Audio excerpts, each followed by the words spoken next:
அந்த வார்த்தை சொல்றாங்க. எந்த அளவுக்கு ரசூலுல்லாஹ் இதுல கவனமாக்கிறாங்கன்னா, உஸ்மான் ரலியல்லாஹு அன்ஹு அவர்கள் அவருடைய சமுதாயத்து கோத்திரத்தை சேர்ந்த ஒருவரை அதாவது கொண்டு வரார். அதாவது அவர் மரண தண்டனை கொடுக்கப்பட வேண்டிய ஒரு அநியாயக்காரர். சரியா? வகை எழுதிட்டு அதுல வந்து முரண்பட்டு போனவர். மரண தண்டனை கொடுக்கப்பட வேண்டும். உஸ்மான் நான் இவருக்கு பாதுகாப்பு கொடுத்துட்டே அல்லாஹ்வின் தூதரே நீங்க பாதுகாப்பு கொடுங்கன்னு சொல்லிட்டு வரார்.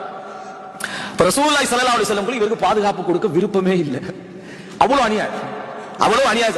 அப்போ பாதுகாப்பு கொடுக்க ரசூலுல்லாஹ்வுக்கு விருப்பம் இல்லை.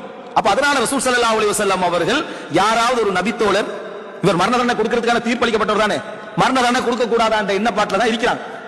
ஆனா முஸ்லிம்கள் கொண்டு வந்துட்டாங்க. சஹாபாக்கள் அந்த ஒப்பந்தங்களை சரியா பேணுவாங்க. கொண்டு வந்துட்டாங்க. அல்லாஹ்வை தூதர் நான் பாதுகாப்பு அளிச்சேன், நீங்க பாதுகாப்பு அளிங்கன்றாங்க. ரசூலுல்லாஹ் நான் பாதுகாப்பு அளிச்சிட்டேன்னு சொல்லிட்டாங்க. நான் பாதுகாப்பு அளித்து விட்டேன்னு சொல்லிட்டாங்க. முடிஞ்செல்லாம் போனவர் ரசூல் ஸல்லல்லாஹு அலைஹி வஸல்லம் சொல்றாங்க, நீங்க அவர் என்ன செஞ்சிருக்கலாம், மரண தண்டனை கொடுத்திருக்கலாமே அப்படின்றாங்க. அப்ப சஹாபியில் ஒருத்தர் சொல்றாரு, கொஞ்சம் கண்ணை காட்டிக்கலாமே. எப்படி சொல்றாங்கன்னா, நீங்க ஒரு கண் சாடை காட்டி இருந்தா நான் வெற்றி பண்ணேன்றாங்க. ரசூல் ஸல்லல்லாஹு அலைஹி வஸல்லம் சொன்னாங்க, எந்த ஒரு நபிக்கும் கண் சாடை காட்டுவது ஆகுமானதல்ல.